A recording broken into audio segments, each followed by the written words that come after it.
In July 1518, a woman stepped into the streets of Strasbourg and began to dance. No music, no joy, no reason. Within days, hundreds joined her, unable to stop. Before we begin, make sure to like, share, and subscribe so you never miss the strangest stories history tried to forget. It began on a sweltering morning in Strasbourg, a city under the Holy Roman Empire. Life was hard, but nothing could prepare the people for what was coming. Her name was Frau Trophia. Without warning, she stepped into the street and started dancing, her arms and legs moving on their own.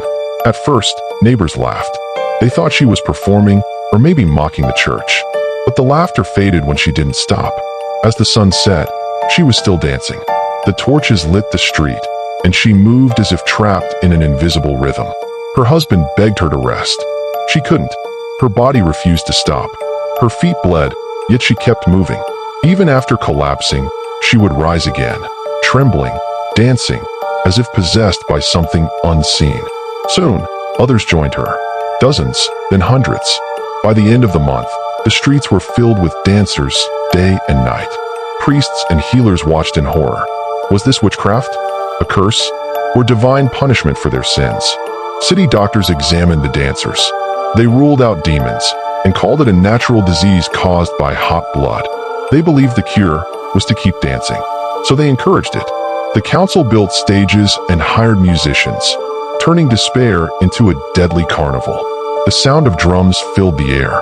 Hundreds danced wildly under the burning sun, their movements frantic and painful. Faces twisted in agony, eyes wide with fear. Many danced until they collapsed from exhaustion. Bodies fell one by one. Some died where they stood, hearts failing mid-step. Still, the music played. Desperate priests arrived, sprinkling holy water on the dancers, praying for Saint Vitus to forgive the city.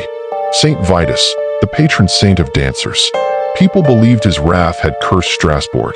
The council sent the sick to a distant chapel in the hills, hoping prayers could break the spell. Inside the chapel, hundreds knelt and wept. Some found peace. Others twitched uncontrollably as priests prayed over them. But what truly caused the dancing plague? Centuries later, the mystery remains unsolved. Some believe it began with poisoned bread, tainted with a toxic fungus called ergot. Ergot can twist the mind, causing hallucinations, convulsions, and uncontrollable movement. If the city's rye was infected, an entire population could have been poisoned without knowing it. The hallucinations would have felt divine, a vision, a calling, or a curse that forced them to dance. Others argue it was mass hysteria, a psychological outbreak born from fear and faith.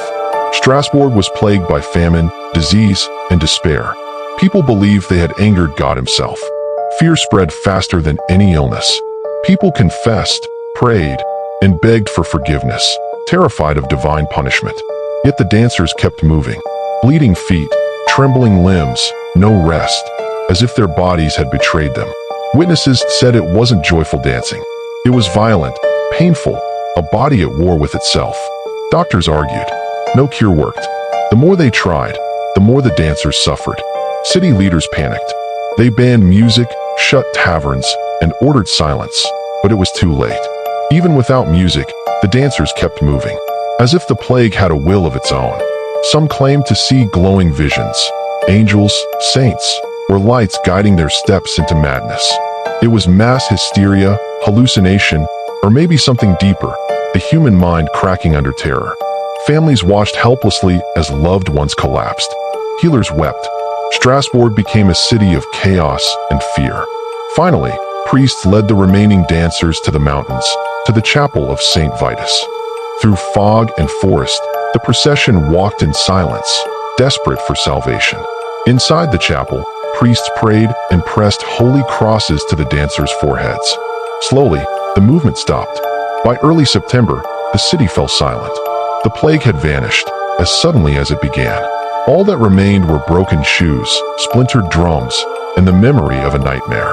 Chroniclers wrote down every detail, but none could explain it. Centuries later, historians still search for the truth, studying old texts and modern science. Was it ergot poisoning, a shared psychosis, or something beyond our understanding? Time passed, but the mystery survived.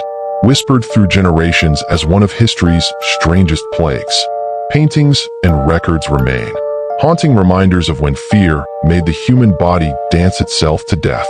Some say that on quiet nights, you can still hear faint footsteps in Strasbourg streets, echoes of the dancers who never stopped. The music is gone, but the mystery endures.